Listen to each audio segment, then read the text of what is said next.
Olá, meu nome é Luana, eu sou formada em Ciências Biológicas pela Unesp e eu tô aqui hoje para ler o livro Neurociências Desvendando o Sistema Nervoso.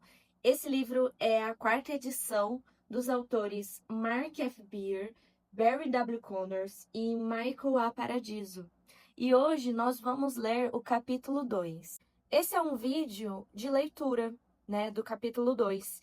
Então, dá play no vídeo e vá fazer alguma outra atividade do seu dia a dia que você precise fazer, ok? Essa é uma boa dica para quem quer implementar o estudo no dia a dia, mas não consegue muitas vezes porque tem uma rotina muito atribulada. Então, pega o seu celular, abre no YouTube, coloca esse vídeo e vai pegar um ônibus escutando esse vídeo, vai dirigir, pega o seu carro e ao invés de colocar uma música, coloca esse vídeo para ouvir, tá? Que assim você também vai estar estudando, vai estar tendo contato com essas informações acadêmicas, ok? Dito isso, vamos começar com a leitura do capítulo 2, que se intitula Neurônios e Glia. Introdução. Todos os tecidos e órgãos do organismo são formados por células. As funções especializadas das células e o modo como elas interagem determinam a função dos órgãos. O sistema nervoso é um sistema de órgãos, seguramente os mais sofisticados e complexos que a natureza já inventou. No entanto, a estratégia básica para desvendar suas funções não é diferente daquela usada para pesquisar o pâncreas ou o pulmão. Devemos iniciar aprendendo como cada célula do sistema nervoso trabalha e depois observar como elas estão associadas para trabalhar em conjunto. Em neurociências, não há necessidade de separar mente e cérebro. Quando entendermos plenamente as ações individuais e combinadas das células do sistema nervoso, compreenderemos nossas habilidades mentais. A organização deste livro reflete esta neurofilosofia. Começaremos com as células do sistema nervoso, sua estrutura, função e formas de comunicação. Nos capítulos seguintes, estudaremos como essas células estão reunidas em circuitos que desencadeiam sensação, percepção, movimento, fala e emoção. Neste capítulo, encontraremos-nos na estrutura dos diferentes tipos celulares do sistema nervoso, neurônios e glia. Essas são categorias amplas, dentro das quais existem muitos tipos de células que diferem em estrutura, química e função. No entanto, a distinção entre neurônios e glia é importante. Embora exista um número aproximadamente igual de neurônios e de células gliais no encéfalo humano adulto, cerca de 85 bilhões de cada, os neurônios são responsáveis pela maioria das funções exclusivas do sistema nervoso. São os neurônios que sentem as mudanças no ambiente, que comunicam essas mudanças a outros neurônios e que comandam as respostas corporais a essas sensações.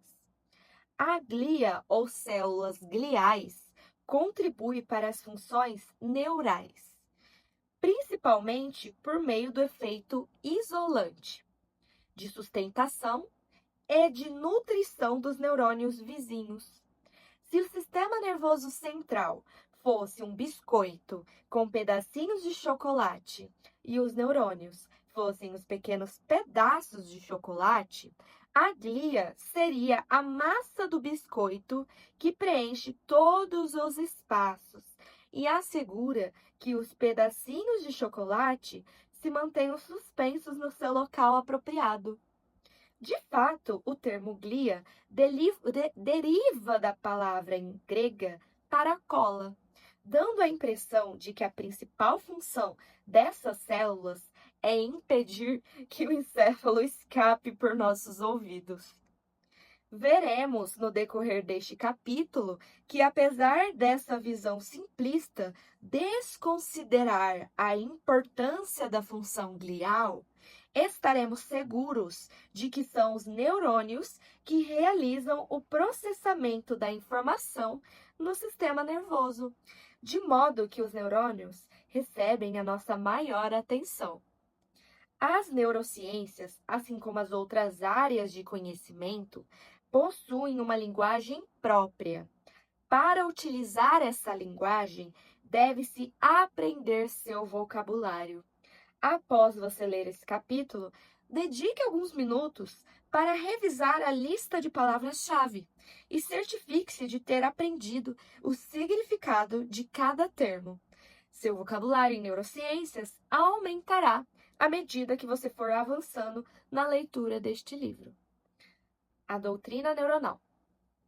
Para estudar a estrutura das células do sistema nervoso, os cientistas precisaram vencer vários obstáculos. O primeiro foi o pequeno tamanho. A maioria das células está na faixa de 0,01 a 0,05 milímetros de diâmetro. A ponta de um lápis não apontado tem cerca de 2 milímetros de calibre. Os neurônios são 40 a 200 vezes menores. Para uma revisão do sistema métrico, ver tabela que veremos já já. Como os neurônios não podem ser vistos a olho nu, a neurociência celular não teria como progredir sem o desenvolvimento do microscópio composto, no final do século XVII. Vamos para a tabela. Quilômetro, km, equivale a 10 a 3 do metro.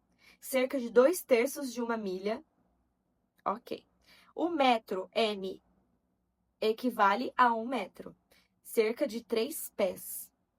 O centímetro, cm, equivale a 10 a menos 2 do metro.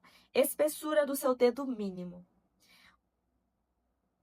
O milímetro, mm, equivale a 10 a menos 3 do metro. Espessura da unha do seu artelho.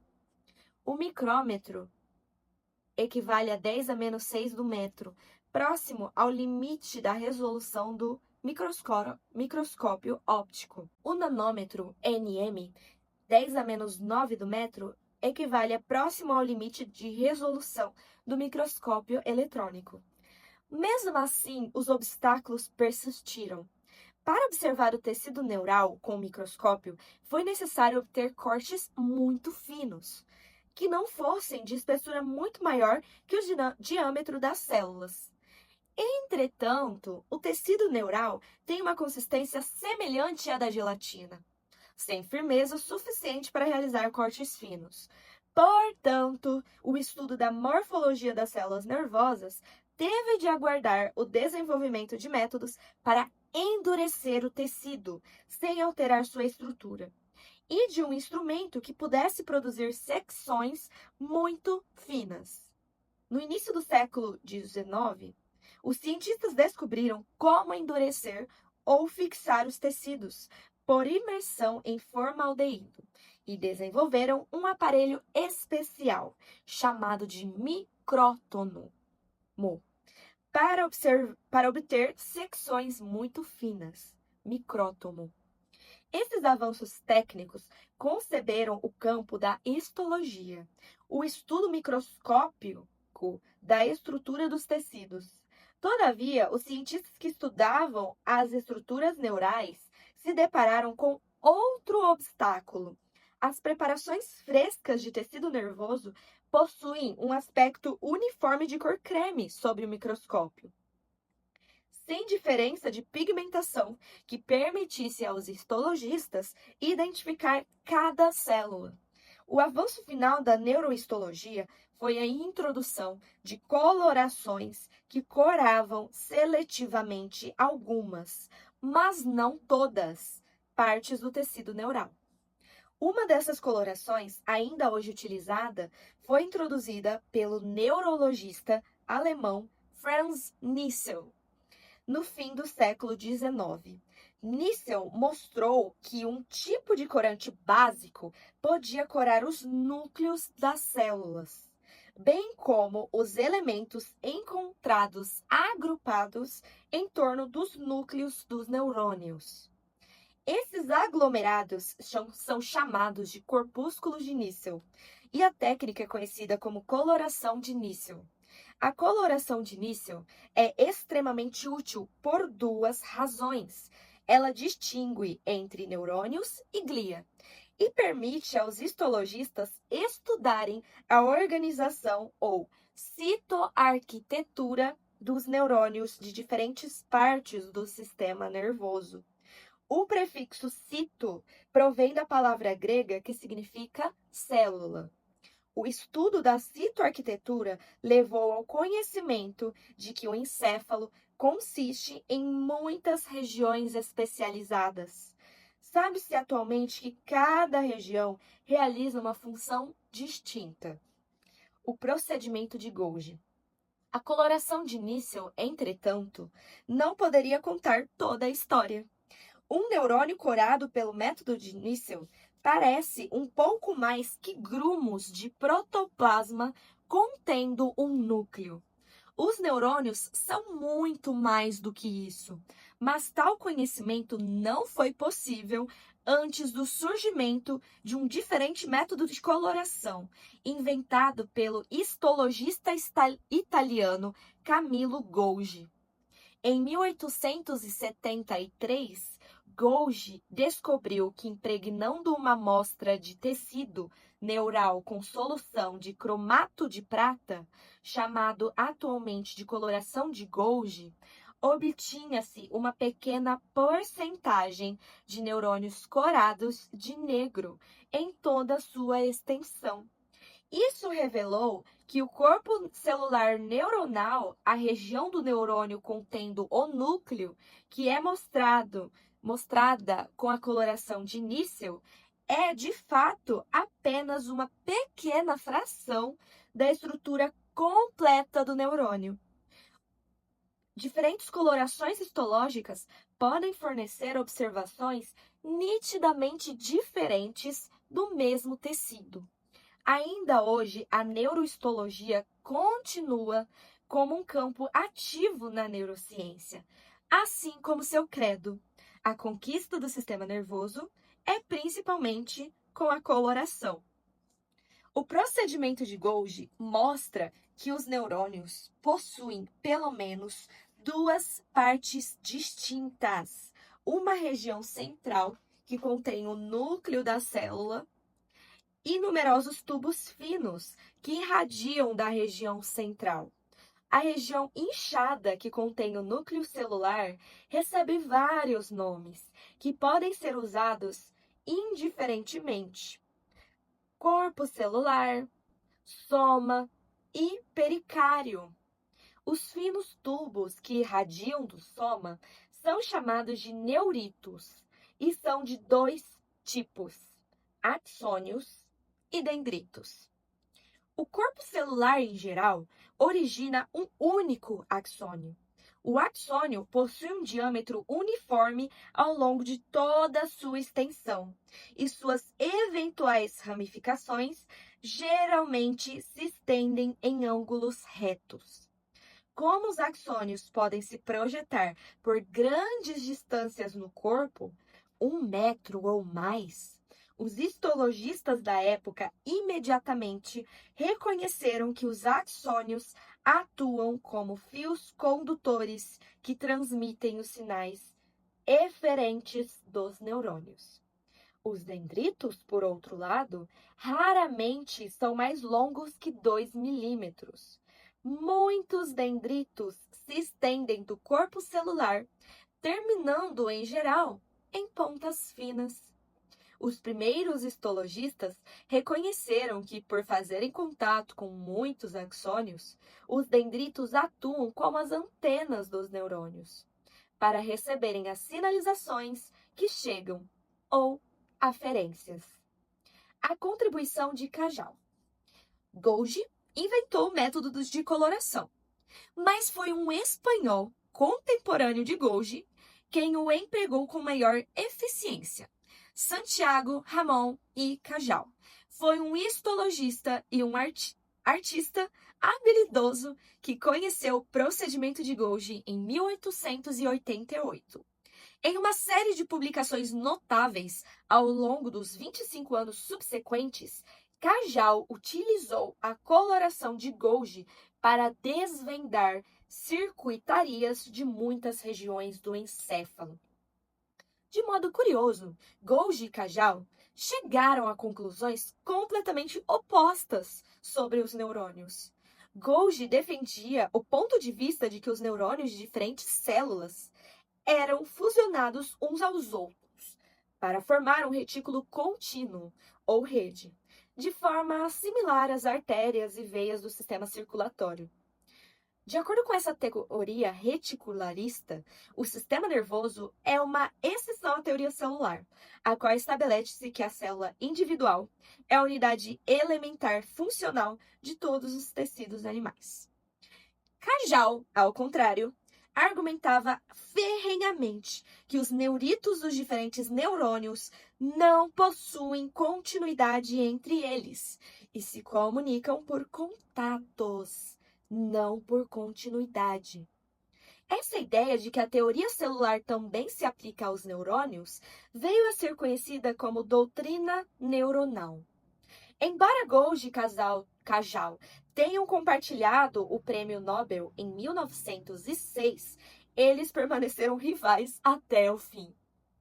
As evidências científicas dos 50 anos seguintes apoiaram substancialmente a doutrina neuronal, mas a comprovação final teve de esperar pelo desenvolvimento da microscopia eletrônica na década de 1950. Com o poder da resolução maior do microscópio eletrônico, foi possível demonstrar, finalmente, que os neuritos de diferentes neurônios não possuem continuidade entre si. Assim, nosso ponto de partida no estudo do sistema nervoso deve ser o neurônio individualmente. Avanços em microscopia. O olho humano pode distinguir dois pontos somente se estes estiverem separados por mais de cerca de 1/10 de milímetro, 100 micrômetros. Assim, pode-se dizer que a distância de 100 micrômetros está próxima ao limite da resolução para a visão a olho nu. Os neurônios possuem um diâmetro de cerca de 20 micrômetros. E os neuritos podem medir uma fração de 1 micrômetro. O microscópio óptico foi, portanto, um desenvolvimento necessário para que a estrutura neuronal pudesse ser estudada. Microscópio óptico. Contudo, esse tipo de microscópio tem um limite de resolução imposto pelas propriedades das lentes e da luz visível.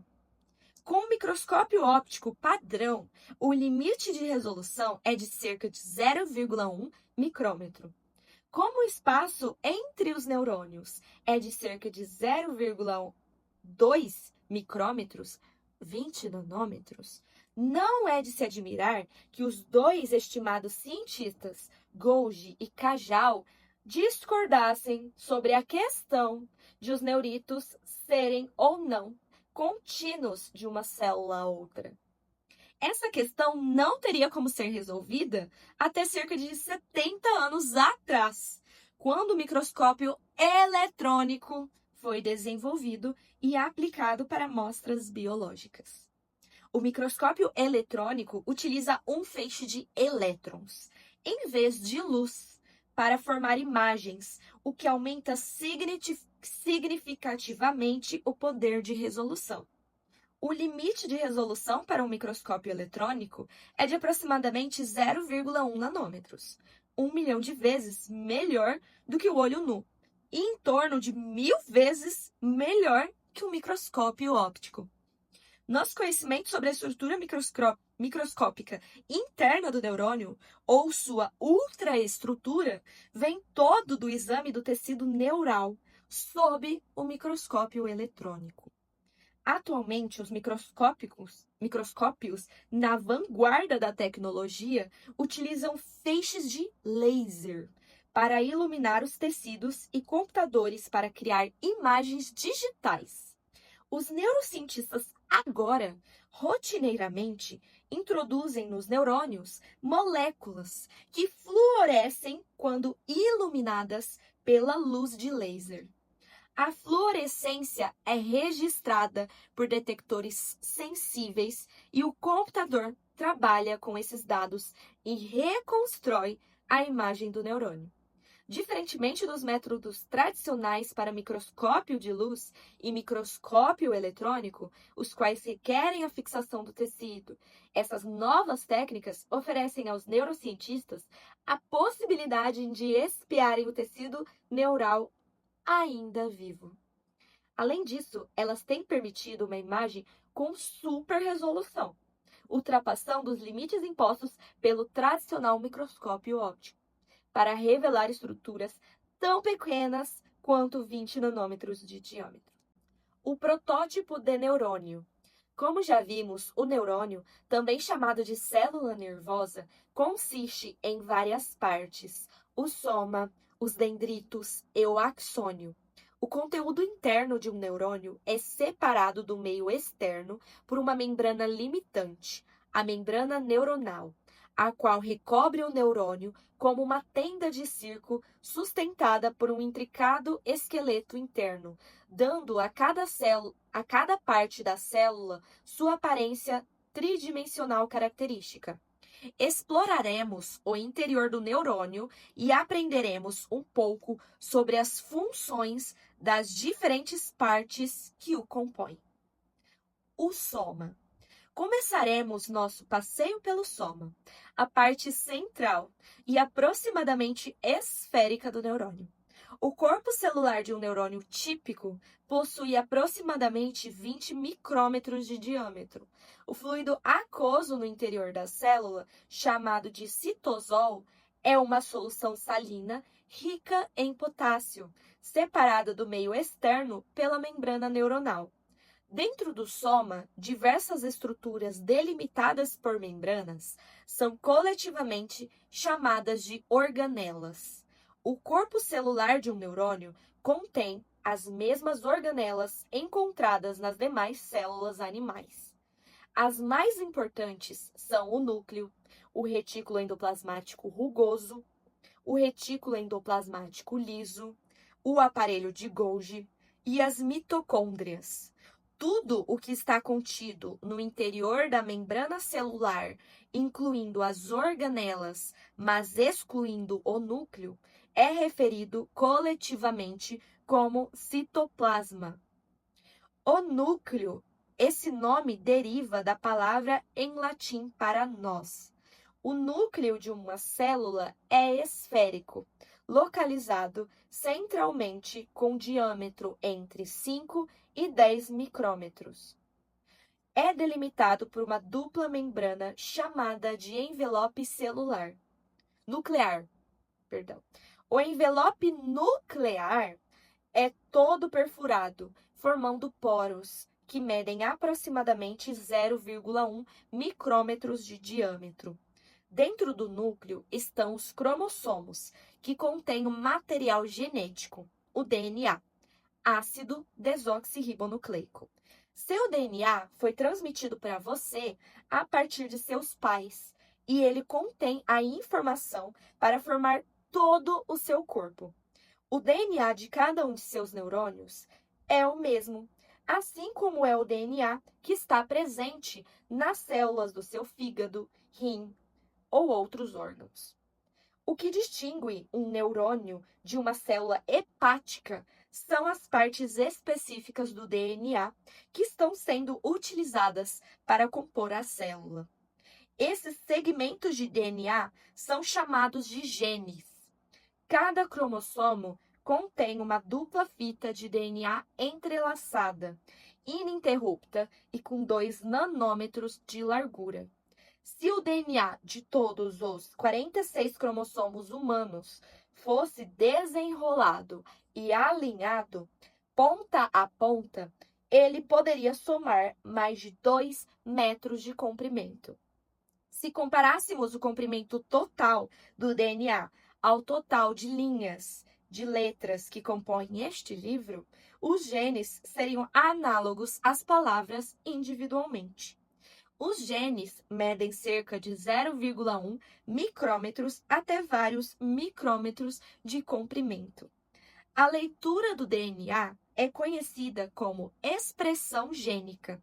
O produto final da expressão gênica é a síntese de moléculas chamadas de proteínas, as quais existem em uma grande variedade de formas e tamanhos, realizando diferentes funções e concedendo aos neurônios praticamente todas as suas características exclusivas. A síntese proteica, ou produção de moléculas proteicas, ocorre no citoplasma. Como o DNA nunca deixa o núcleo, deve haver um intermediário que carregue a mensagem genética até os locais de síntese no citoplasma. Essa função é realizada por outra macromolécula, chamada de ácido ribonucleico mensageiro, ou RNAM. O RNAM consiste em uma cadeia de 4 diferentes nucleotídeos unidos em diversas sequências. A sequência específica de nucleotídeos na cadeia representa a informação no gene. Como uma sequência de letras confere o significado a uma palavra escrita. O processo de produção de uma sequência de RNA mensageiro que contém a informação de um gene é chamado de transcrição, e o RNA mensageiro resultante é chamado de transcrito. Os genes codificadores de proteínas estão intercalados por fragmentos de DNA, cuja função segue ainda pouco compreendida. Algumas dessas regiões, entretanto, são reconhecidas como importantes para regular a transcrição. Em uma extremidade do gene está o promotor, a região onde a enzima que sintetiza o RNA, a RNA polimerase, liga-se para iniciar a transcrição. A ligação da polimerase ao promotor é precisamente regulada por outras proteínas, chamadas de fatores de transcrição. Na outra extremidade está uma sequência de DNA, chamada de sequência de término, que a RNA polimerase reconhece como ponto final para a transcrição. Além das regiões do DNA que não codificam proteínas e que estão flanqueando as sequências gênicas, há frequentes fragmentos de DNA dentro do gene que não podem ser usados para codificar uma proteína. Essas regiões intercaladas são chamadas de introns, ao passo que as sequências codificantes são chamadas de exons.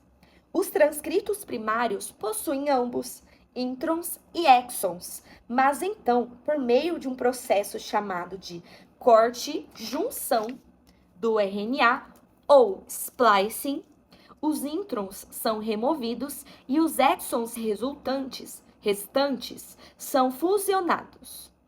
Em alguns casos, determinados exons também são removidos com os introns, produzindo um RNA mensageiro distinto, produzido pelo mecanismo de corte-junção alternativo, que, na verdade, codifica uma proteína diferente. Assim, a transcrição de um único gene pode dar origem a diferentes moléculas de RNA mensageiro e de proteínas.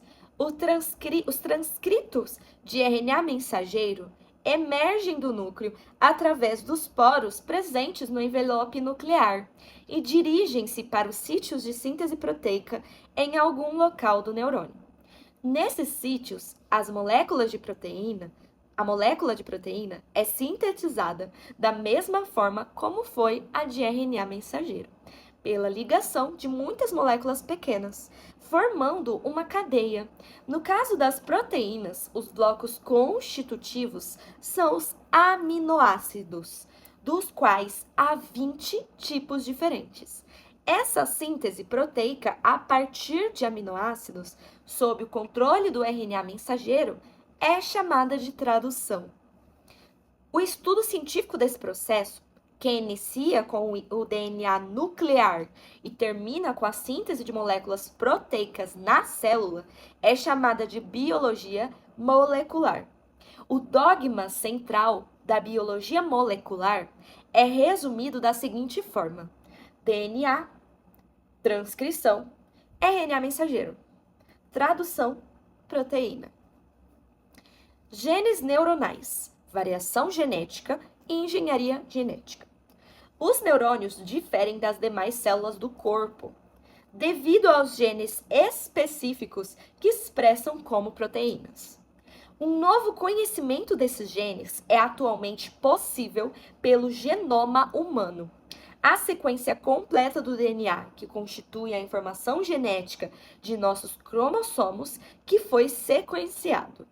Já conhecemos as 25.000 palavras que formam nosso genoma e sabemos onde esses genes estão localizados em cada cromossomo.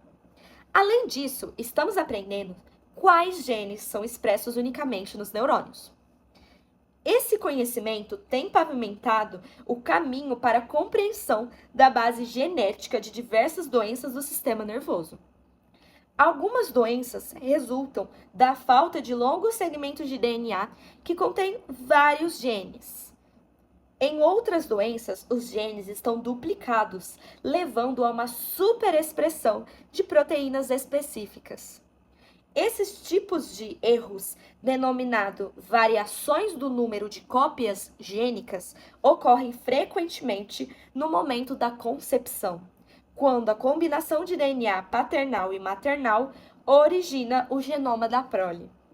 Tem sido demonstrado que alguns exemplos de transtornos psiquiátricos sérios, incluindo o autismo e a esquizofrenia, podem ser causadas por variações do número de cópias gênicas nas crianças afetadas.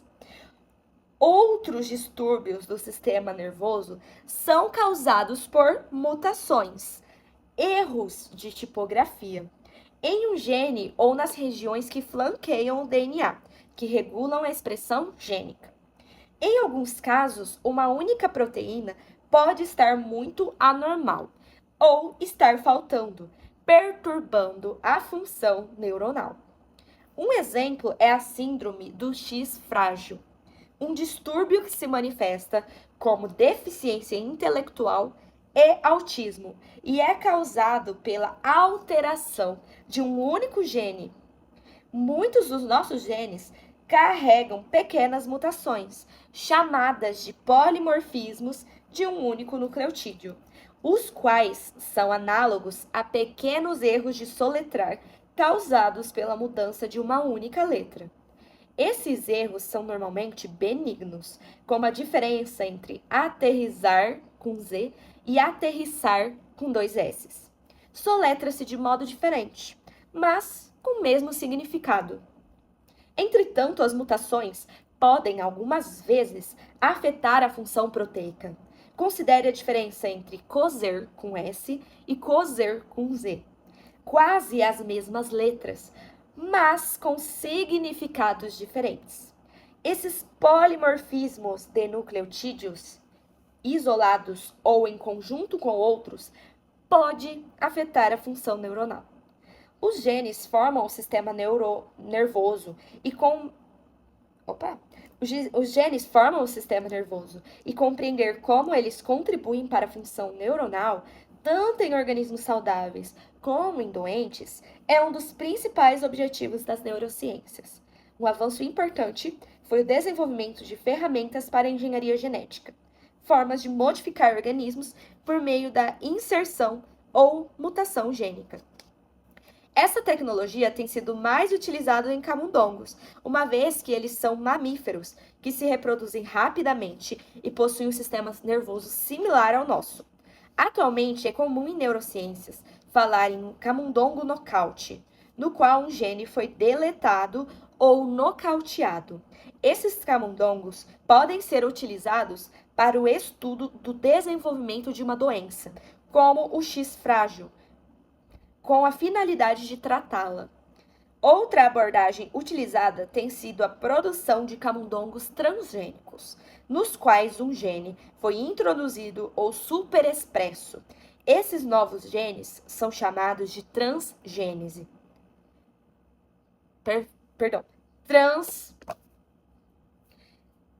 Esses novos genes são chamados de transgenes.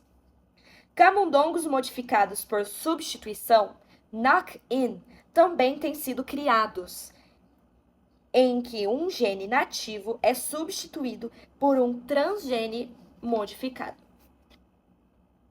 Veremos muitos exemplos nesse livro de como os animais manipulados geneticamente têm sido utilizados nas neurociências. As descobertas que permitiram a manipulação genética de camundongos têm revolucionado a biologia. Os pesquisadores que realizaram esse trabalho foram reconhecidos com o Prêmio Nobel de Fisiologia e Medicina de 2007. Martin Evans, da Universidade de Cardiff, Oliver Smiths, da Universidade da Carolina do Norte, em Chapel Hill, e Mario Capetti, da Universidade de Utah.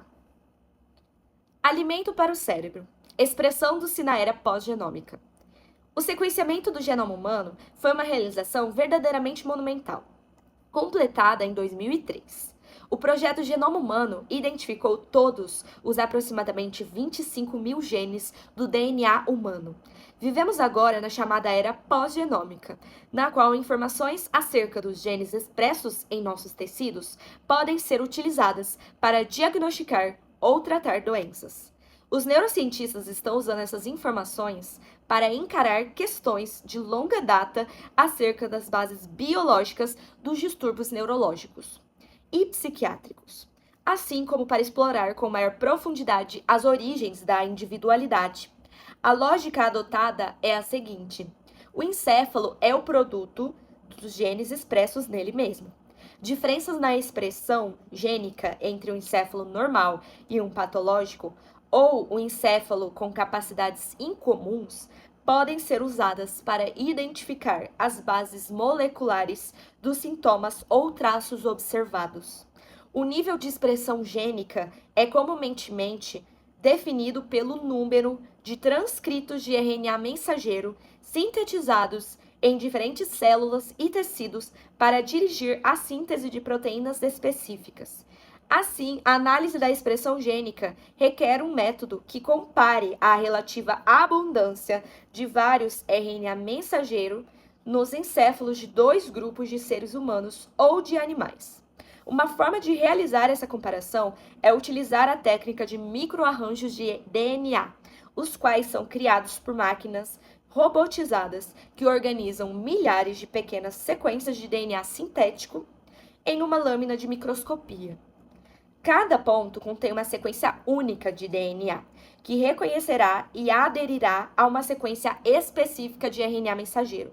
Para comparar a expressão gênica em dois encéfalos, inicia-se coletando uma amostra de RNA mensageiro de cada encéfalo. O RNA mensageiro de um encéfalo é marcado com uma substância fluorescente verde, e o RNA mensageiro do outro encéfalo com uma substância fluorescente vermelha. Essas amostras são, então, aplicadas aos microarranjos. Os genes com alta expressão produzirão pontos fluorescentes brilhantes e diferenças na expressão gênica relativa entre os encéfalos serão reveladas pelas diferenças das cores na fluorescência. Inserção de DNA exógeno no camundongo, por Mario Capecchi. Como foi que eu tive pela primeira vez a ideia de inserir DNA exógeno, gene targeting, em um camundongo? A partir de uma simples observação. Mike Wigler, atualmente trabalhando no laboratório Cold Spring Harbor, nos Estados Unidos, e Richard Axel, da Universidade de Columbia, tinham publicado um artigo em 1979, mostrando que a exposição de células de mamíferos a uma mistura de DNA e fosfato de cálcio poderia causar uma absorção de DNA ainda funcional por algumas células e a expressão dos genes codificados. Isso era excitante, porque eles tinham demonstrado claramente que o DNA funcional exógeno poderia ser introduzido em células de mamíferos. Contudo, eu fiquei imaginando por que a eficiência disso era tão baixa. Era um problema de captação de inserção do DNA no cromossomo ou da expressão dos genes uma vez inseridos no cromossomo hospedeiro? O que aconteceria se o DNA purificado fosse injetado diretamente no núcleo de células de mamíferos em cultura? Para verificar essas questões, eu usei um sistema de eletrofisiologia de um colega para manipular uma agulha hipodérmica em miniatura e injetar DNA diretamente no núcleo de uma célula viva, monitorando tudo com micromanipuladores mecânicos e microscópio óptico. O procedimento funcionou com eficiência surpreendente.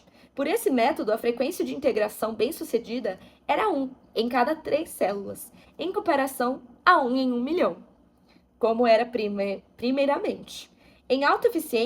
Essa alta eficiência levou diretamente ao desenvolvimento de camundongos transgênicos, por meio da injeção e integração ao acaso de DNA exógeno nos cromossomos de ovos fertilizados, ou zigotos, de camundongos. Para obter tal eficiência na expressão do DNA exógeno da célula receptora, eu tive de acoplar pequenos fragmentos de DNA viral que sabemos agora contém potenciadores, enhancers, que são críticos para a expressão gênica eucariótica. Todavia, o que mais me fascinou foi nossa observação de que quando muitas cópias de um gene são injetadas em um núcleo de uma célula, todas essas moléculas terminam em um arranjo ordenado de uma extremidade à outra, chamado de concatâmero. Isso era algo espantoso e não poderia ter ocorrido como um evento ao acaso. Nós prosseguimos para provar de maneira inequívoca que a recombinação homóloga, o processo pelo qual os cromossomos compartilham informação genética durante a divisão celular, era responsável pela incorporação de DNA exógeno. Esses experimentos demonstraram que todas as células somáticas de mamíferos contêm uma maquinaria muito eficiente para permutar segmentos de DNA, que tenham sequências similares de nucleotídeos. A injeção de 1000 cópias de uma sequência de DNA no núcleo de uma célula resultou em inserção cromossomal de um concatâmero contendo 1000 cópias daquela sequência, todas orientadas na mesma direção. Essa simples observação me levou a vislumbrar a possibilidade futura de mutações em qualquer gene, de qualquer maneira que escolhêssemos, em camundongos vivos por inserção gênica. Empolgado por essa possibilidade, eu solicitei, em 1980, um pedido de fomento aos Institutos Nacionais da Saúde dos Estados Unidos, NIH, National Institutes of Health, propondo diretamente a modificação da sequência de DNA de genes de células de mamíferos em cultura por recombinação homóloga. Eles rejeitaram a proposta, com argumentos que não eram despropositados, dizendo que a probabilidade de uma sequência de DNA exógeno inserida encontrar a sequência de DNA suficientemente similar para resultar em recombinação homóloga em células de mamíferos vivos, que contém 3 × 10 a 9 pares de bases de nucleotídeos, era infinitamente pequena. Felizmente, o pedido incluía 2 outras propostas que os avaliadores do NIH gostaram e concederam o fomento para aqueles projetos. Eu utilizei aqueles recursos para financiar o projeto de inserção de DNA exógeno. 4 anos depois, nós tínhamos resultados que embasavam nossa capacidade de obter inserção de DNA exógeno em cultivo de células de mamíferos. Eu submeti, então, um novo pedido ao mesmo grupo de avaliadores do NIH, propondo dessa vez realizar a inserção de DNA exógeno para gerar camundongo mutante. O parecer da avaliação deles iniciava dessa forma: estamos satisfeitos que você não seguiu a nossa recomendação. O desenvolvimento da inserção de DNA em camundongos demorou 10 anos. Antes desse sucesso, nós tivemos de entender a maquinaria da recombinação homóloga em células eucarióticas. E ainda, como era baixa a frequência de recombinação homóloga com DNA exógeno, para conseguir transferir com sucesso nossa tecnologia aos camundongos. Precisávamos que as células tronco embrionárias dos camundongos fossem capazes de contribuir para a informação da linhagem germinativa, esperma e óvulos de animais maduros. Fiquei deprimido com nossa falta de sucesso ao usar células de carcinoma embrionário.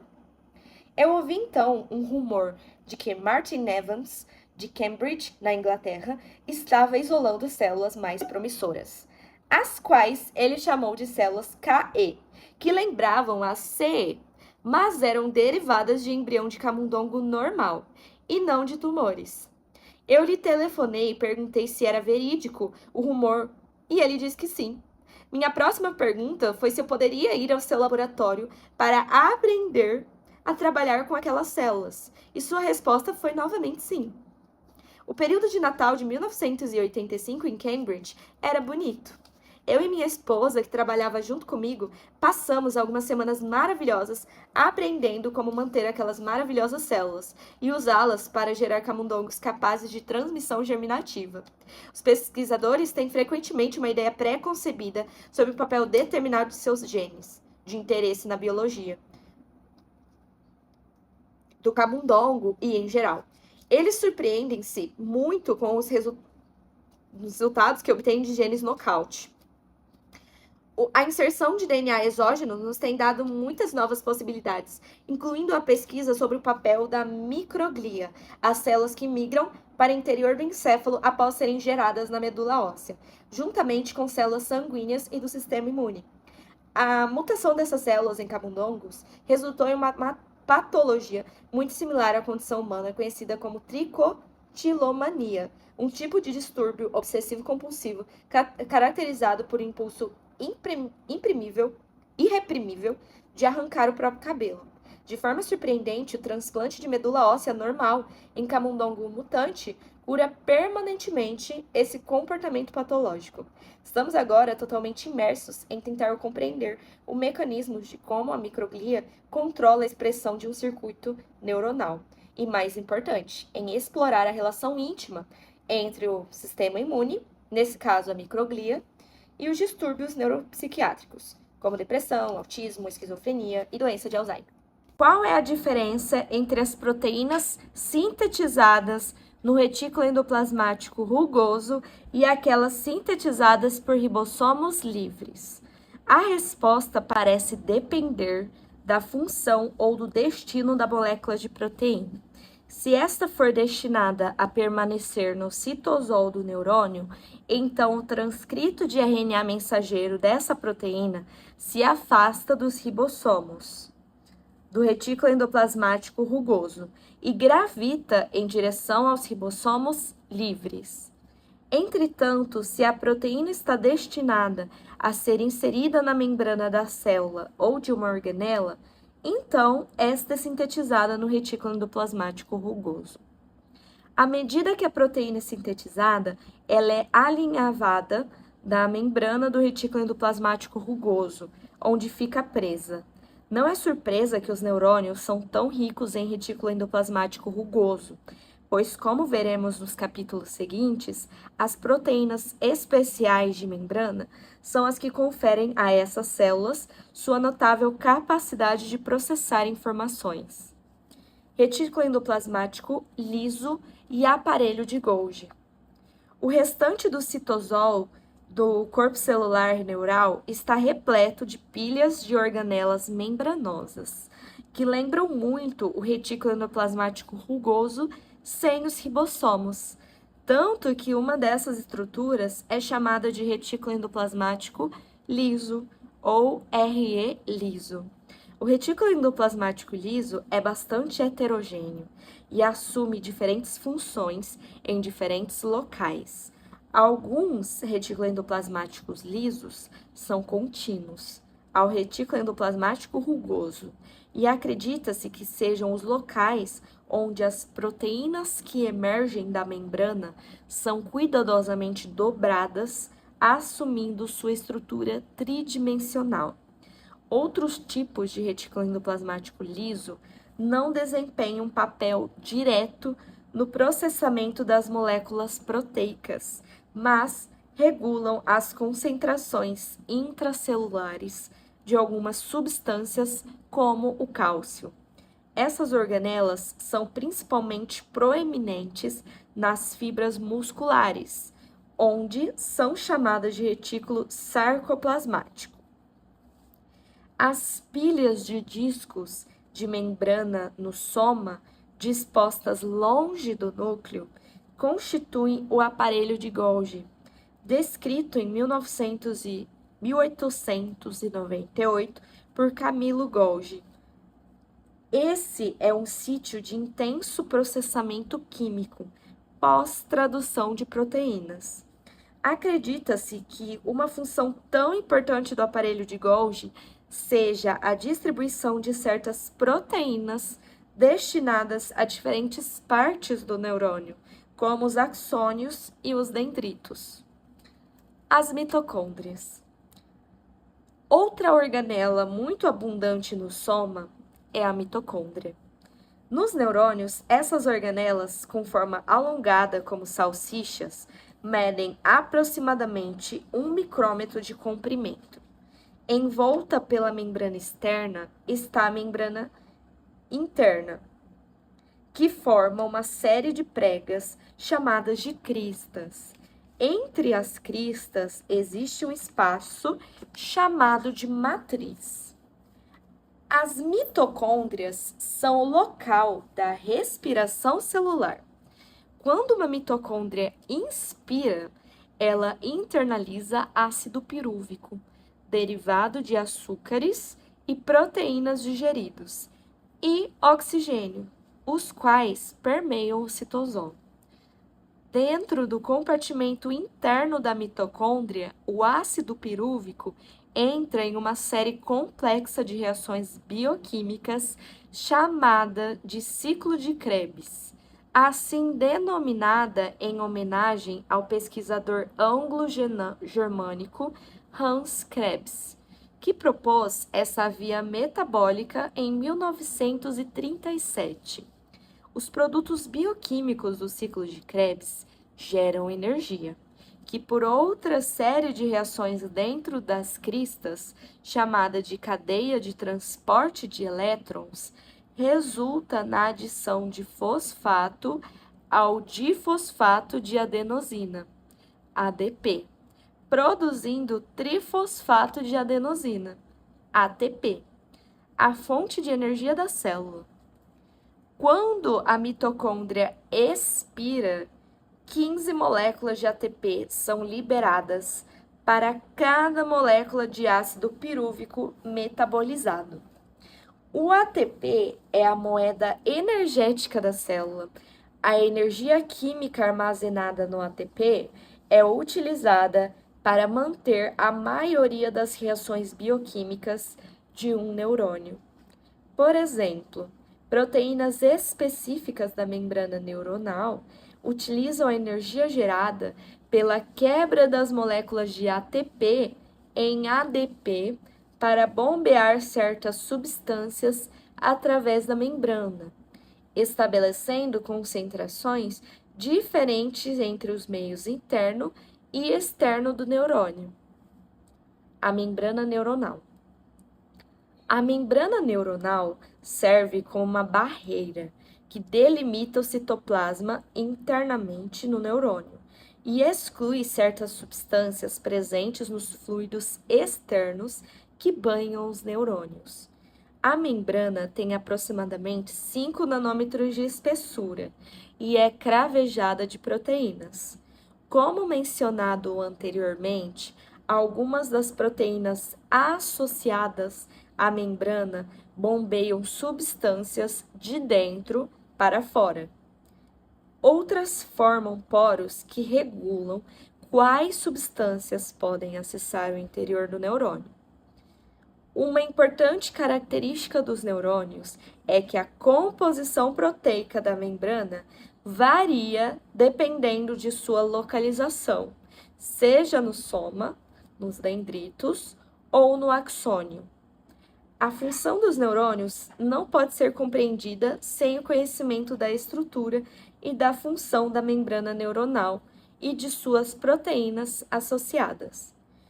De fato, Esse tópico é de tamanha importância que passaremos boa parte dos próximos 4 capítulos estudando como as membranas conferem aos neurônios a sua notável capacidade de transferir sinais elétricos por todo o sistema nervoso central e pelo corpo. O citoesqueleto. Anteriormente, comparamos a membrana neuronal com a tenda de um circo, sustentada por um esqueleto interno. Esse esqueleto é chamado de citoesqueleto e dá aos neurônios sua forma característica. Os ossos do citoesqueleto são os microtúbulos, os microfilamentos e os neurofilamentos. Contudo, ao contrário da sustentação da tenda do circo, o citoesqueleto não é estático. Os componentes do citoesqueleto são regulados de forma muito dinâmica e estão em constante movimento. Enquanto você lê essa sentença, seus neurônios provavelmente estão se mexendo em sua cabeça. Microtúbulos. Medindo 20 nanômetros de diâmetro, os microtúbulos são grandes e percorrem longitudinalmente os neuritos. Um microtúbulo se parece com um tubo retilíneo de paredes espessas. A parede desse tubo é composta por fios menores, entrelaçados como em uma corda ao redor do centro oco do tubo. Cada um desses pequenos fios consiste da proteína chamada tubulina. Uma única molécula de tubulina é pequena e globular. O fio consiste na união de tubulinas, como contas de um colar.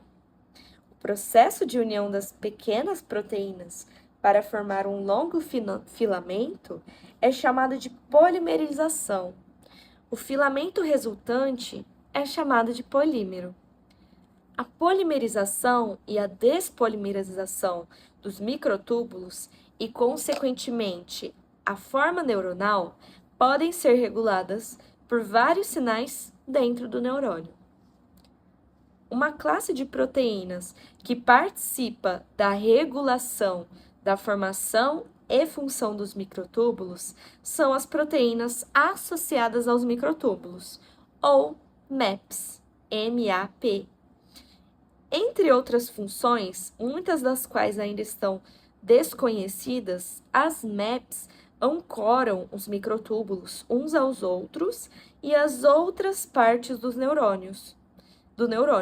Alterações patológicas em um MAP axonal, chamada de proteína tau, tem sido associada à demência, que acompanha a doença de Alzheimer. Microfilamentos. Com apenas 5 nanômetros de diâmetro, os microfilamentos apresentam aproximadamente a mesma estrutura da membrana celular. Localizados por todo o neurônio, eles são particularmente mais numerosos nos neuritos. Os microfilamentos são formados por 2 delgadas fitas trançadas, e estas são polímeros da proteína actina. A actina é uma das proteínas mais abundantes em todos os tipos celulares, incluindo os neurônios. E acredita-se que tem um papel na mudança do formato celular. Na verdade, os filamentos de actina estão criticamente envolvidos no mecanismo de contração muscular. Assim como os microtúbulos, os microfilamentos de actina estão constantemente sendo polimerizados e despolimerizados, e esse processo é regulado por sinalizações nos neurônios. Além de estarem dispostos longitudinalmente ao longo dos neuritos, como os microtúbulos, os microfilamentos também estão intimamente associados com a membrana. Eles estão ancorados na membrana por meio de ligações com a rede de proteínas fibrosas que reveste a superfície interna da membrana celular, como uma teia de aranha.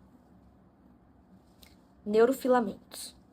Com um diâmetro de 10 nanômetros, os neurofilamentos possuem tamanho intermediário entre os microtúbulos e os microfilamentos.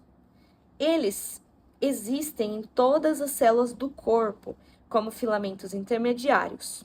Apenas nos neurônios, eles são chamados de neurofilamentos. Eles são filamentos intermediários. A diferença nos nomes, na verdade, reflete sutis diferenças na estrutura entre diferentes tecidos. Um exemplo de filamento intermediário diferente é a queratina, que, quando arranjada em feixes, constitui o pelo. Dos diferentes tipos de estruturas fibrilares que discutimos, os neurofilamentos são os que mais se assemelham à estrutura dos ossos e dos ligamentos do esqueleto. Um neurofilamento consiste em múltiplas subunidades, blocos constitutivos, que estão organizados como uma estrutura do tipo corda. Cada mecha de corda consiste em longas moléculas proteicas individuais, tornando os neurofilamentos mecanicamente muito resistentes. O axônio. Até agora, estudamos várias estruturas, como o soma, as organelas, a membrana e o citoesqueleto. Entretanto, nenhuma dessas estruturas é exclusiva dos neurônios, pois são encontradas em todas as células do nosso corpo. Contudo, agora analisaremos o axônio, uma estrutura exclusiva dos neurônios, altamente especializada nos processos de transferência de informações, cobrindo distâncias no sistema nervoso. O axônio inicia em uma região chamada de cone de implantação, que se torna afilado para formar o segmento inicial do axônio propriamente dito. Duas características marcantes distinguem o axônio do soma. 1. Não há retículo endoplasmático rugoso no axônio, e há poucos ou nenhum ribossomos livres nos axônios maduros. 2. A composição proteica da membrana do axônio é fundamentalmente diferente daquela observada na membrana do soma. Essas diferenças estruturais se refletem nas diferenças funcionais. Uma vez que não existem ribossomos, não há síntese proteica no axônio. Isso significa que todas as proteínas presentes no axônio devem se originar do soma. E são as diferentes proteínas da membrana do axônio que permitem ao mesmo funcionar como um fio condutor, que envia informações ao longo de grandes distâncias. Os axônios podem se estender por menos de 1 milímetro, ou podem alcançar mais de 1 metro de comprimento. Os axônios frequentemente se ramificam, e essas ramificações são chamadas de colaterais axonais, as quais podem viajar longas distâncias para se comunicarem com diferentes partes do sistema nervoso. Ocasionalmente, um colateral pode retornar e comunicar-se com a mesma célula que deu origem ao axônio ou com os dendritos de células vizinhas. Essas ramificações chamam-se colaterais recorrentes. O diâmetro de um axônio é variável, medindo desde menos de 1 micrômetro até cerca de 25 micrômetros nos seres humanos, podendo atingir 1 milímetro nas lulas. Essa variação do diâmetro é relevante para as funções dos axônios. Como será explicado em outro capítulo, 4, a velocidade do sinal elétrico que percorre o axônio, o impulso nervoso, varia conforme o diâmetro do axônio. Quanto maior o calibre do axônio, mais rápida é a transmissão do impulso. A doença de Alzheimer e o citoesqueleto neuronal. Os neuritos são um aspecto estrutural mais marcante de um neurônio. Seus elaborados padrões de ramificação críticos para o processamento de informação, refletem a organização do citoesqueleto subjacente. Portanto, é fácil de compreender que perturbações na estrutura do citoesqueleto neuronal resultem na perda devastadora das funções cerebrais. Um exemplo é a doença de Alzheimer, a qual é caracterizada pela desestruturação do citoesqueleto, dos neurônios do córtex cerebral, uma região do encéfalo fundamental para as funções cognitivas. Essa doença e sua caracterização patológica foram descritas em 1907 pelo médico alemão A. Alzheimer, em um artigo intitulado Uma doença característica do córtex cerebral. Título original: A Characteristic Disease of the Cerebral Cortex. A seguir estão alguns trechos do texto. Um dos primeiros sintomas da doença em uma mulher de 51 anos foi um forte sentimento de ciúmes pelo seu marido. Rapidamente, ela passou a apresentar dificuldades crescentes de memória.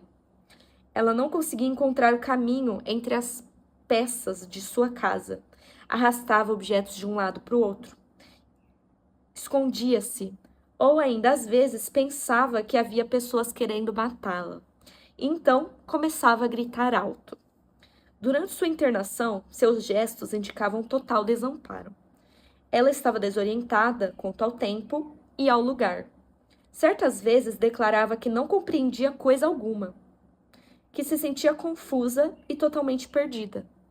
Algumas vezes ela confundia a visita do médico com uma visita oficial e desculpava-se por um trabalho não feito. Mas outras vezes começava a gritar de medo que o médico a operasse. Ou em algumas situações expulsava o médico, totalmente indignada, resmungando frases que indicavam seu medo de que o médico fosse atentar contra sua honra. De tempos em tempos ela apresentava delírios, arrastando suas cobertas e lençóis, chamando por seu marido e sua filha, e parecendo sofrer de alucinações auditivas. Com frequência, ela poderia gritar durante horas e horas com uma voz medonha. Sua regressão mental começou de forma constante. Após 4 anos e meio com a doença, a paciente morreu. No final, estava completamente apática, confinada à cama na posição fetal. Após a morte da paciente, Alzheimer examinou amostras de seu encéfalo sob o microscópio. Ele observou especialmente alterações nas neurofibrilas, elementos do citoesqueleto que eram visualizados após impregnação com soluções de prata. O método de prata de Bielskowski mostrou alterações características nas neurofibrilas.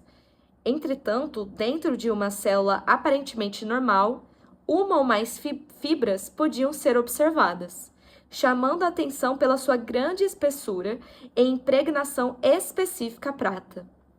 Em um estágio mais avançado, muitas fibrilas arranjadas em paralelo mostravam as mesmas modificações. Então, essas fibrilas se acumulavam, formando feixes densos que gradualmente avançavam em direção à superfície celular. Ao final, o núcleo e o citoplasma desapareciam e apenas os feixes de fibrilas indicavam o local antes ocupado por um neurônio. Uma vez que essas fibrilas se impregnavam com os sais de prata de forma distinta das neurofibrilas normais, deve ter ocorrido uma modificação química na substância fibrilar. Essa pode ter sido causa da sobrevivência das fibrilas frente à destruição da célula. Parece que essa transformação das fibrilas ocorre simultaneamente com o acúmulo de algum produto patológico do metabolismo do neurônio, o qual ainda não pode ser analisado. Cerca de 1/4 a 1/3 de todos os neurônios do córtex cerebral mostravam essas alterações. Vários neurônios, principalmente nas camadas superficiais, haviam desaparecido completamente. A gravidade da demência na doença de Alzheimer está bem relacionada com o número e a distribuição daquilo que hoje é chamada de emaranhados neurofibrilares, as lápides dos neurônios mortos ou que estão morrendo. Realmente, como Alzheimer especulava, a formação dos emaranhados fibrilares no córtex cerebral provavelmente causa os sintomas da doença. A microscopia eletrônica revelou que a maioria dos emaranhados é formada por filamentos helicoidais pareados, longas proteínas fibrosas trançadas juntas, como os fios de uma corda. Sabe-se atualmente que esses filamentos são formados por uma proteína associada aos microtúbulos, a proteína Tau, Tau. A proteína Tau normalmente funciona como uma ponte entre os microtúbulos presentes nos axônios, assegurando que eles se estendam retilíneos e em paralelo entre si. Na doença de Alzheimer, a proteína Tau desprende-se dos microtúbulos e se acumula no soma. Essa alteração nos microtúbulos causa o enrugamento do axônio, impedindo o fluxo normal da informação nos neurônios afetados. O que causa essas mudanças na Tau? As atenções têm sido direcionadas a uma outra proteína que se acumula no encéfalo dos pacientes com a doença de Alzheimer, chamada de amiloide. A pesquisa sobre a doença de Alzheimer anda rapidamente, porém o consenso hoje é de que a secreção anormal da amiloide pelos neurônios seja o primeiro passo para um processo que desencadeia a formação dos emaranhados neurofibrilares e a demência. Atualmente, a esperança de intervenção terapêutica paira na busca por estratégias que provoquem a redução dos depósitos de amiloide no encéfalo. A necessidade de terapias eficazes é urgente. Somente nos Estados Unidos da América, mais de 5 milhões de pessoas sofrem a terminação axonal.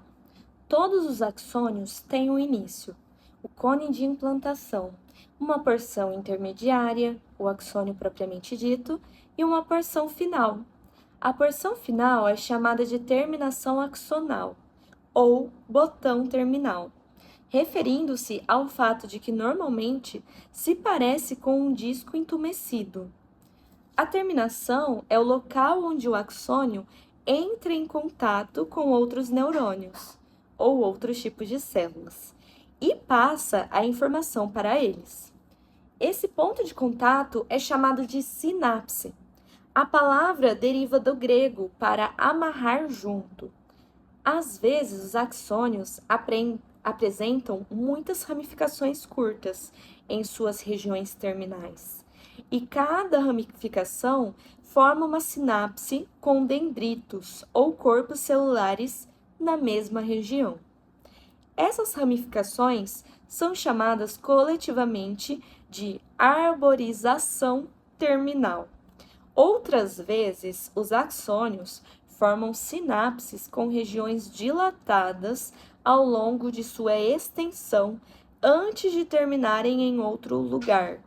Essas regiões entumecidas são chamadas de botons en passant, botões ou terminações de passagem. Em qualquer um dos casos, quando um neurônio estabelecer contato sináptico com outra célula, diz-se que ele inerva aquela célula ou promove a inervação. O citoplasma da terminação axonal difere daquele presente no restante do axônio em várias características.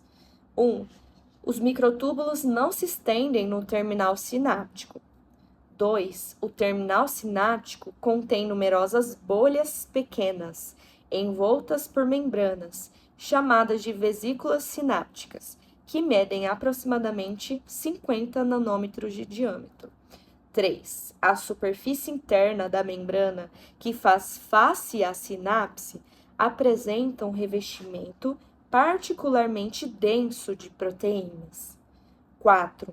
A terminação apresenta numerosas mitocôndrias, indicando uma alta demanda de energia no local. A sinapse. Embora os capítulos 5 e 6 sejam completamente dedicados a explicar o modo como é transferida a informação de um neurônio para o outro, através da sinapse, veremos uma prévia desse processo aqui. A sinapse tem dois lados, o pré-sináptico e o pós-sináptico. Esses nomes indicam a direção habitual do fluxo de informação, de pré para pós. O lado pré-sináptico geralmente consiste em uma terminação axonal, ao passo que o lado pós-sináptico pode ser um dendrito ou soma de outro neurônio. O espaço entre a membrana pré-sináptica e a pós-sináptica é chamado de fenda sináptica.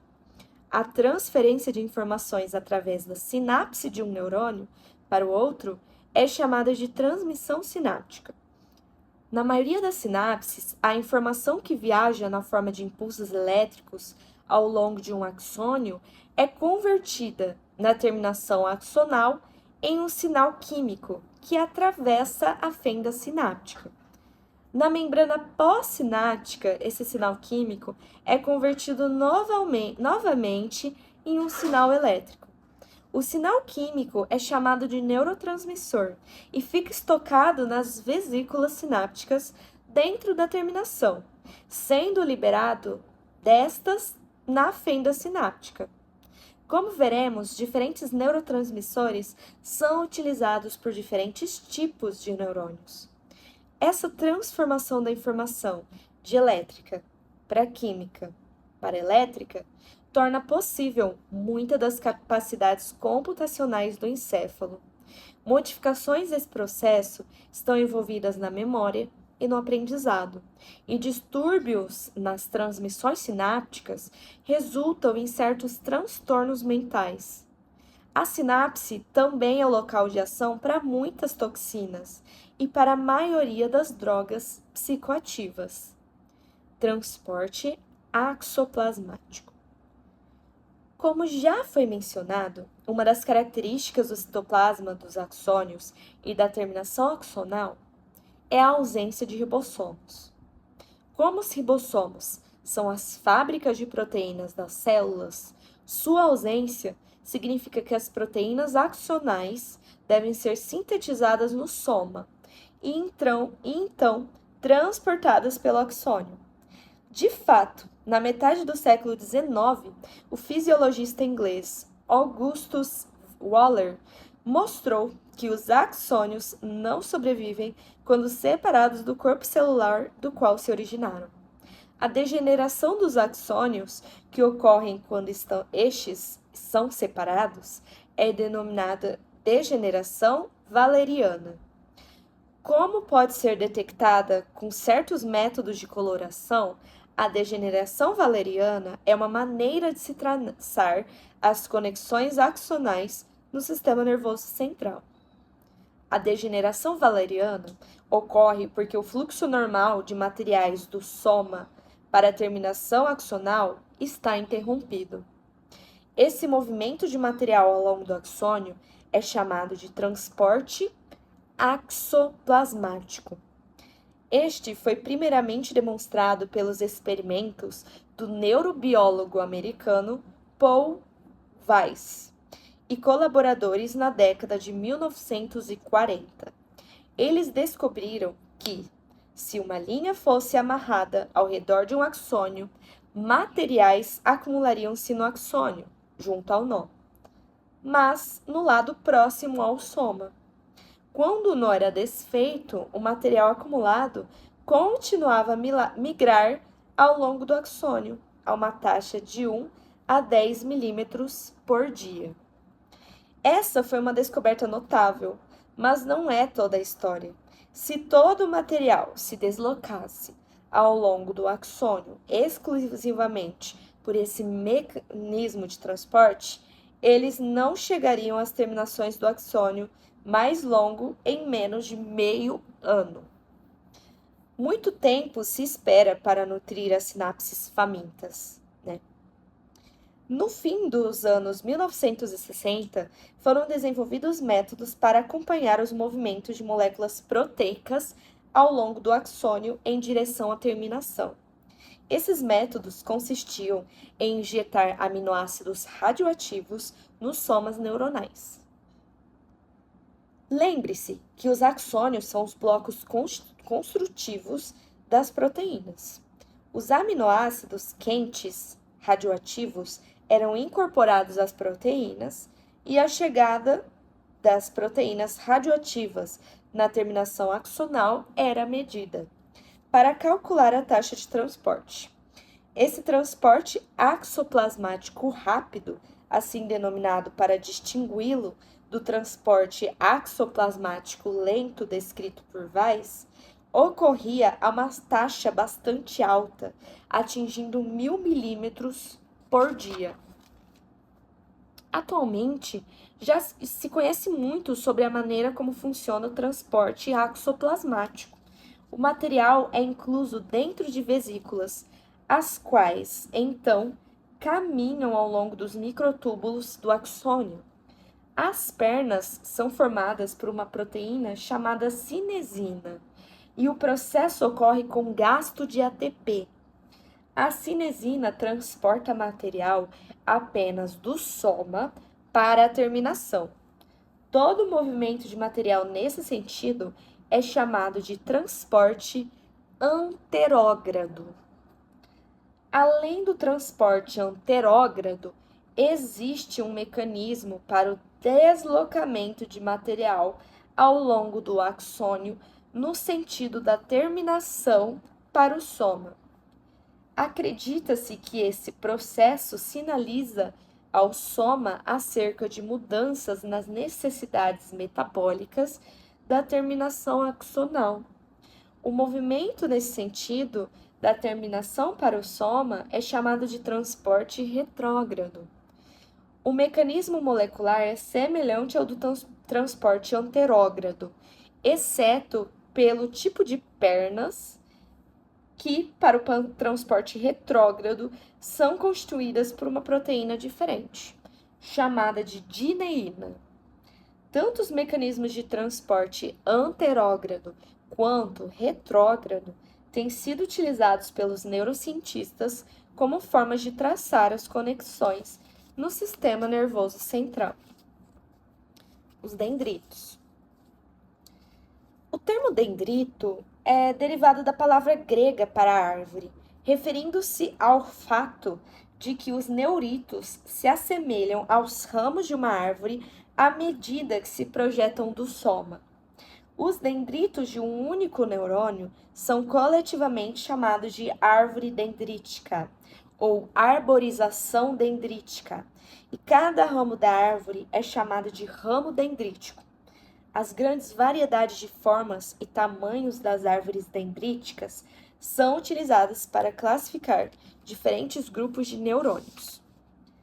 Como os dendritos funcionam no neurônio de forma similar a antenas, eles recebem milhares de sinapses. A membrana dendrítica que está sob as sinapses, a membrana pós-sináptica, apresenta muitas moléculas de proteína especializada, chamadas de receptores, as quais detectam os neurotransmissores na fenda sináptica. Os dendritos de alguns neurônios estão recobertos por estruturas especializadas, chamadas de espinhos dendríticos, que recebem alguns tipos de aferências sinápticas.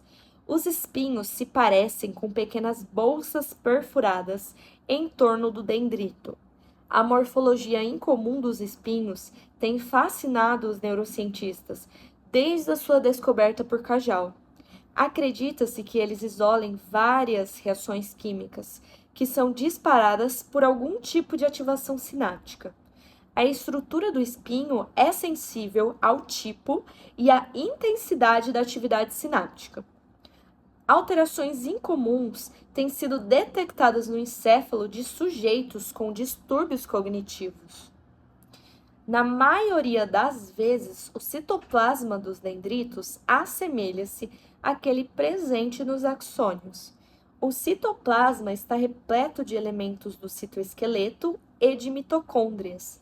Uma diferença interessante é que os poliribossomos podem ser observados nos dendritos, frequentemente sob os espinhos. Pesquisas sugerem que a transmissão sináptica possa promover a síntese proteica de forma localizada em alguns neurônios.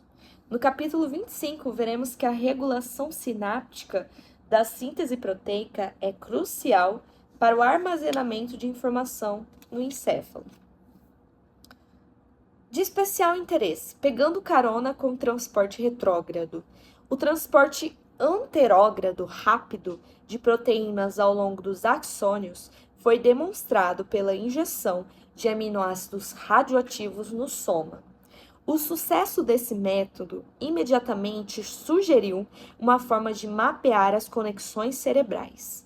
Por exemplo, para determinar para quais locais do encéfalo os neurônios do olho enviam seus axônios, injetou-se no olho o aminoácido prolina, marcado com um isótopo radioativo. A prolina foi incorporada em proteínas nos somas, que foram então transportadas para as terminações axonais. Com o uso de uma técnica chamada autorradiografia, a localização das terminações axonais radioativas pôde ser detectada, revelando assim a projeção das conexões entre os olhos e o encéfalo. Subsequentemente, os pesquisadores descobriram que o transporte retrógrado também poderia ser utilizado para desvendar as conexões no encéfalo. Por mais estranho que possa parecer, a enzima peroxidase de Rabanete, HRP, do inglês Horseradish peroxidase, é seletivamente captada pelas terminações axonais e então transportada de forma retrógrada para o soma. Uma reação química pode então ser utilizada em cortes de tecido nervoso para a visualização do local onde se encontra a HRP. Esse método é comumente utilizado para traçar as conexões do sistema nervoso. Alguns vírus também podem utilizar o transporte retrógrado para infectar neurônios. Por exemplo, a forma oral do vírus da herpes penetra nas terminações axonais dos lábios e da boca e é transportado para os corpos celulares desses neurônios. Ali, o vírus comumente permanece inativo, até que ocorra um estresse físico ou emocional. Exemplo, um primeiro encontro com alguém que você esteja muito interessado. Nesse momento, ele replica-se e retorna à terminação nervosa, provocando uma ferida dolorosa. Da mesma forma, o vírus da raiva penetra o sistema nervoso via transporte retrógrado, através das terminações periféricas da pele. Entretanto, uma vez no soma, o vírus não demora para se replicar inúmeras vezes, matando o seu neurônio hospedeiro. O vírus é então captado por outros neurônios dentro do sistema nervoso e o processo repete-se inúmeras vezes, geralmente até a morte da vítima. Classificando os neurônios. É provável que nós nunca compreendamos como cada um dos 85 milhões de neurônios existentes no nosso sistema nervoso contribui para as funções do encéfalo. Contudo, se pudéssemos mostrar que todos os neurônios do encéfalo podem ser classificados e que dentro de cada categoria todos os neurônios funcionam de forma idêntica, A complexidade do problema poderia ser reduzida à compreensão da contribuição característica de cada categoria, em vez de cada célula. É com essa esperança que os neurocientistas têm tentado formular esquemas para a classificação dos neurônios. Classificação pela estrutura neuronal. Esforços para classificar os neurônios começaram de fato com o desenvolvimento do procedimento de Golgi. Essa sistemática de classificação, baseada na morfologia de dendritos, axônios e na estrutura que eles inervam, é utilizada ainda hoje. Número de neuritos. Os neurônios podem ser classificados de acordo com o número total de neuritos, axônios e dendritos, que se estendem a partir do soma. Um neurônio que apresenta um único neurito é dito unipolar. Se possuir 2 neuritos, a célula é bipolar. E se apresentar 3 ou mais, é multipolar. A maioria dos neurônios do encéfalo é multipolar. Dendritos. As arborizações dendríticas podem variar muito de um tipo de neurônio para o outro. Algumas têm inspirado uma nomenclatura elegante, como célula de 2 buquês ou célula candelabro. Outras têm nomes mais utilitários, como células alfa. A classificação geralmente é específica para uma determinada área do encéfalo. Por exemplo, no córtex cerebral, a camada mais externa do cérebro, existem 2 grandes classes: as células estreladas, com formato de estrelas, e as células piramidais, com forma piramidal. Os neurônios também podem ser classificados de acordo com a presença de espinhos dendríticos. Aqueles que os possuem são chamados de espinhosos, ao passo que os que não possuem são chamados de não espinhosos. Essa sistemática de classificação dendrítica pode ser combinada. Por exemplo, no córtex cerebral, todas as células piramidais são espinhosas. As células estreladas, por outro lado, podem ser espinhosas ou não. E de especial interesse, a deficiência intelectual e os espinhos dendríticos. A elaborada arquitetura de uma árvore dendrítica neural reflete a complexidade de suas conexões sinápticas com outros neurônios. O funcionamento do sistema nervoso depende dessas conexões sinápticas altamente precisas, que são formadas durante o período fetal e aprimoradas durante o início da infância. Não é surpreendente que esse processo complexo de desenvolvimento seja vulnerável a distúrbios. Disse que ocorre a deficiência intelectual quando um distúrbio no desenvolvimento cerebral resulta em função cognitiva abaixo da média, dificultando o comportamento adaptativo. A utilização de testes padronizados indica que a inteligência na população em geral está distribuída como uma curva em forma de sino, curva gaussiana. Por convenção, o quociente médio de inteligência, QI, é estabelecido como 100. Aproximadamente 2/3 de toda a população estão 15 pontos, um desvio padrão, abaixo ou acima da média, e 95% está 30 pontos, 2 desvio padrão, abaixo ou acima dessa média. Pessoas com scores de inteligência abaixo de 70 são consideradas com deficiência intelectual se as alterações cognitivas afetarem sua capacidade de adaptação comportamental ao ambiente em que vivem. Cerca de 2 a 3% dos seres humanos se encaixam nessa classificação. A deficiência intelectual pode ter muitas causas. As formas mais graves estão associadas a problemas genéticos. Um exemplo é a condição chamada fenilcetonúria. A anormalidade básica é um déficit na enzima hepática que metaboliza o aminoácido fenilalanina ingerido na dieta.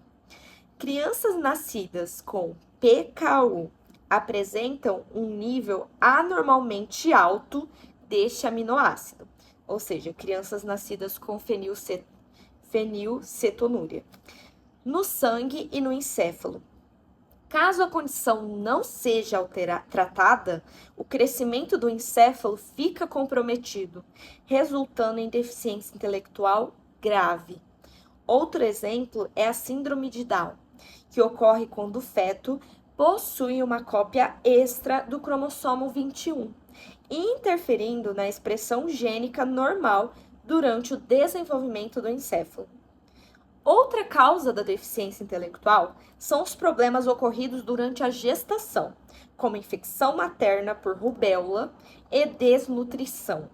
Crianças nascidas de mães alcoolistas frequentemente apresentam síndrome alcoólica fetal, que compreende uma constelação de anormalidades do desenvolvimento, incluindo a deficiência intelectual.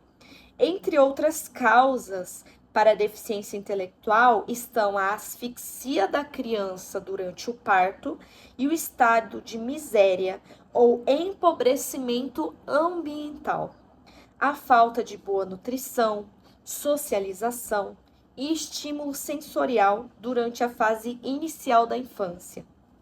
Enquanto algumas formas de deficiência intelectual apresentam correlações físicas muito claras, por exemplo, déficit no crescimento, anormalidades na estrutura da cabeça, das mãos e do corpo, muitos casos apresentam apenas manifestações comportamentais.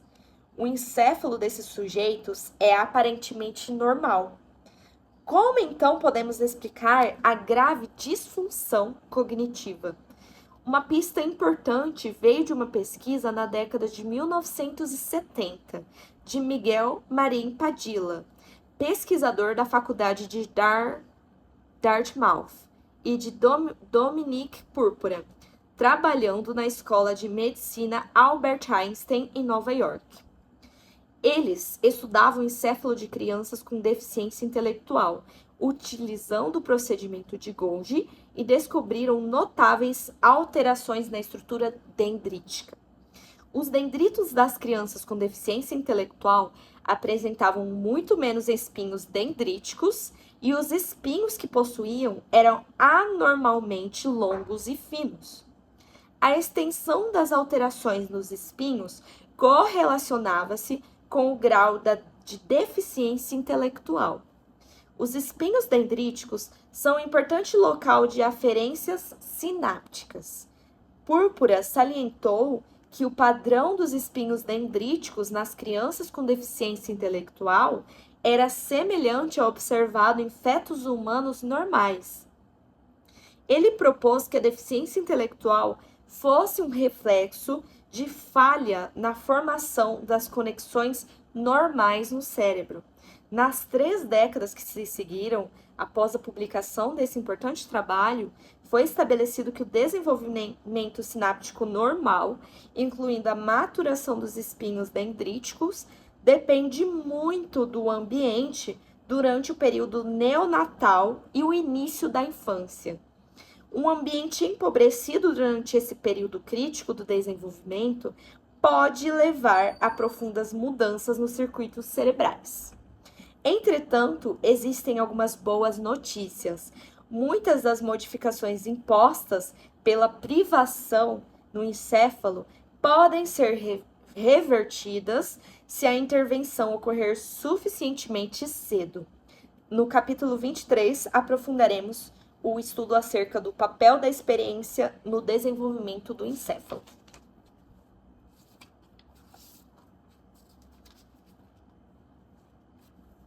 Conexões. A informação chega ao sistema nervoso por meio dos neurônios, que apresentam neuritos nas superfícies sensoriais do corpo, como a pele e a retina. As células com esse tipo de conexão são os neurônios sensoriais primários. Outros neurônios possuem axônios que fazem sinapses com o músculo e comandam movimentos. Esses são chamados de neurônios motores. No entanto, a maioria dos neurônios do sistema nervoso formam conexões apenas com outros neurônios. De acordo com esse esquema de classificação, essas células são chamadas de interneurônios. Comprimento do axônio. Alguns neurônios possuem longos axônios que se estendem de uma parte do encéfalo para outro. Esses são chamados de neurônios de Golgi tipo 1 ou neurônios de projeção. Outros neurônios possuem axônios curtos, que não vão além do entorno do corpo celular. Esses são chamados de neurônios de Golgi tipo 2 ou neurônios de circuito local.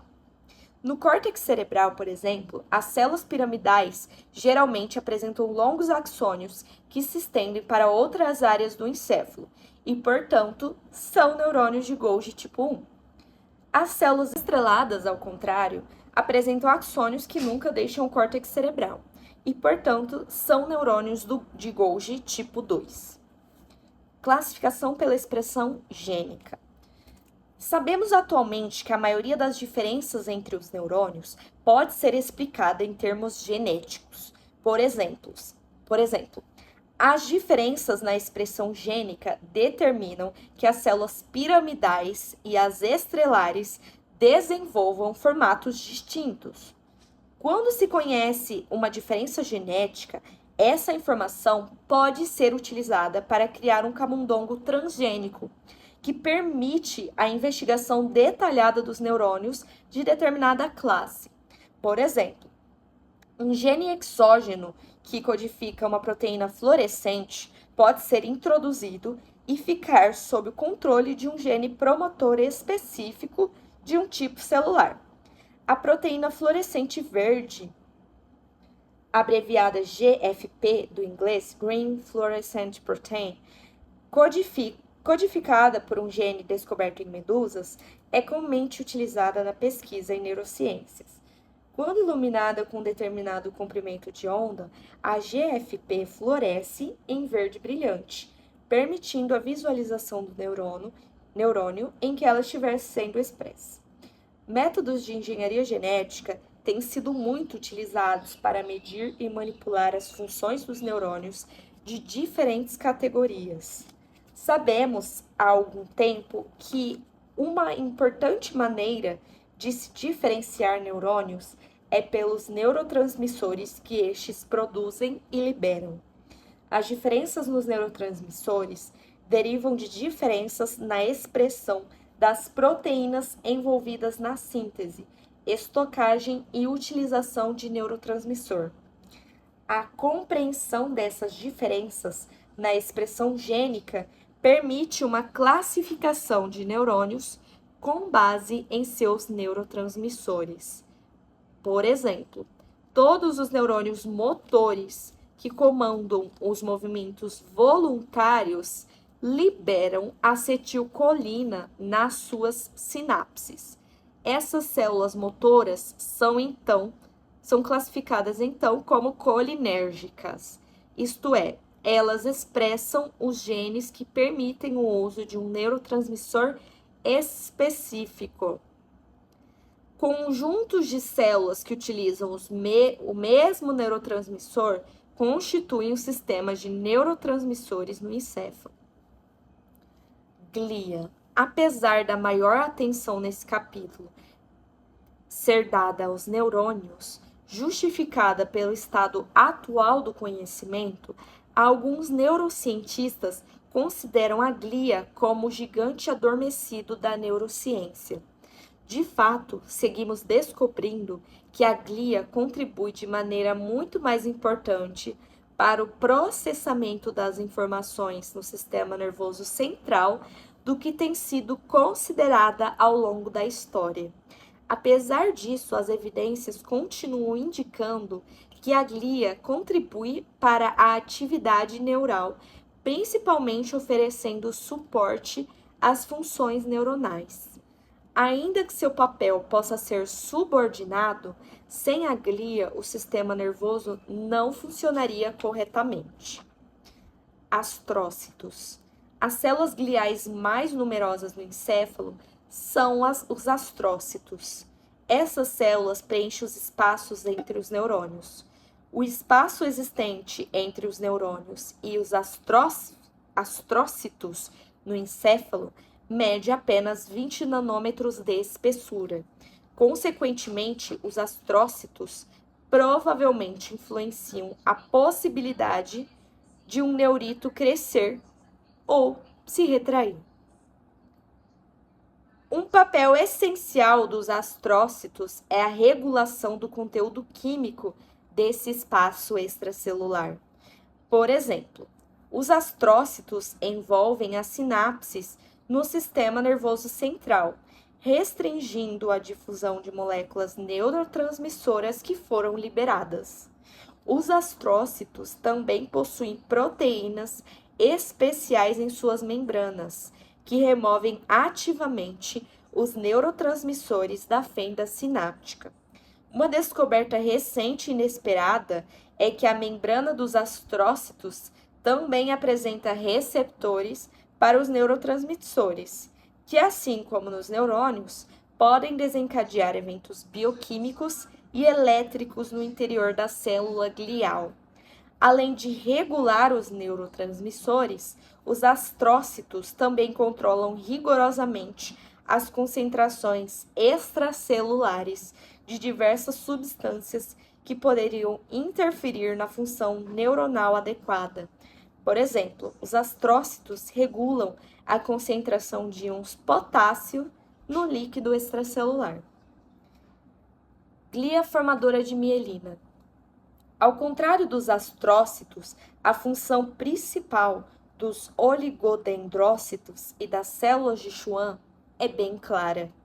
Essas células gliais formam as camadas de membrana que fazem o isolamento dos axônios. Alan Peters, anatomista da Universidade de Boston, foi um pioneiro no estudo do sistema nervoso com microscopia eletrônica e mostrou que este envoltório, chamado de mielina, enrola-se formando uma espiral que envolve os axônios. Como o axônio se ajusta ao interior desse envoltório espiralado como uma espada em sua bainha, o nome bainha de mielina descreve todo o envoltório. A bainha de mielina é interrompida periodicamente, deixando pequenos espaços onde a membrana axonal está exposta. Esta região é chamada de nódulo de Ranvier. Veremos no capítulo 4 que a mielina serve para acelerar a propagação dos impulsos nervosos ao longo do axônio. Os oligodendrócitos e as células de Schwann diferem em sua localização e em outras características. Por exemplo, os oligodendrócitos são encontrados apenas no sistema nervoso central, encéfalo e medula, ao passo que as células de Schwann são encontradas no sistema nervoso periférico, partes externas ao crânio e à coluna vertebral. Outra diferença é que o único oligodendrócito contribui para a formação da mielina de vários axônios, ao passo que cada célula de Schwann mieliniza apenas um único axônio. Outras células não neuronais. Mesmo se eliminássemos todos os neurônios, astrócitos e oligodendrócitos, ainda restariam outras células no encéfalo. Primeiro, células especiais, chamadas de células ependimais, formam a camada de células que atapeta os ventrículos no encéfalo e desempenham um papel no direcionamento da migração celular durante o desenvolvimento do encéfalo. Segundo, uma classe de células chamadas micróglia atua como células fagocitárias que fazem a remoção de fragmentos celulares gerados pela morte ou degeneração de neurônios e da glia. A micróglia tem atraído muito interesse recentemente, pois parece estar envolvida na remodelação de conexões sinápticas, eliminando-as. Como vimos, a micróglia pode migrar para o encéfalo a partir do sangue, e os distúrbios dessa invasão microglial podem interferir nas funções encefálicas e no comportamento. Por fim, além das células gliais e ependimais, o encéfalo também possui vasos sanguíneos, artérias, veias e capilares, que levam sangue com nutrientes essenciais e oxigênio aos neurônios. Considerações finais. A partir do aprendizado sobre as características estruturais de um neurônio, vislumbramos como os neurônios e suas diferentes partes funcionam, pois a estrutura está relacionada à função. Por exemplo, a ausência de ribossomos nos axônios indica corretamente que as proteínas presentes na terminação axonal devem ser fornecidas pelo soma, por meio do transporte axoplasmático. Um grande número de mitocôndrias na terminação axonal sugere corretamente uma grande demanda energética. A estrutura elaborada da arborização dendrítica indica uma especialização, buscando o formato ideal para o recebimento das informações aferentes. E, de fato, esse é o local onde a maioria das sinapses são formadas com os axônios de outros neurônios. Desde a época de início, é reconhecido que uma importante característica dos neurônios é o retículo endoplasmático rugoso. O que isso nos ensina acerca dos neurônios? Bom, lembre-se que o retículo endoplasmático rugoso é um sítio para a síntese de proteínas destinadas à inserção na membrana.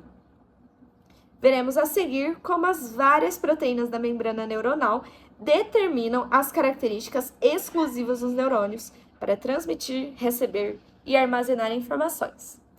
Pessoal, esse foi o capítulo de hoje. Muito obrigada por terem ouvido até aqui. Se inscrevam no canal para acompanhar os capítulos deste e dos próximos livros. E deem um curtir se vocês gostaram e até a próxima.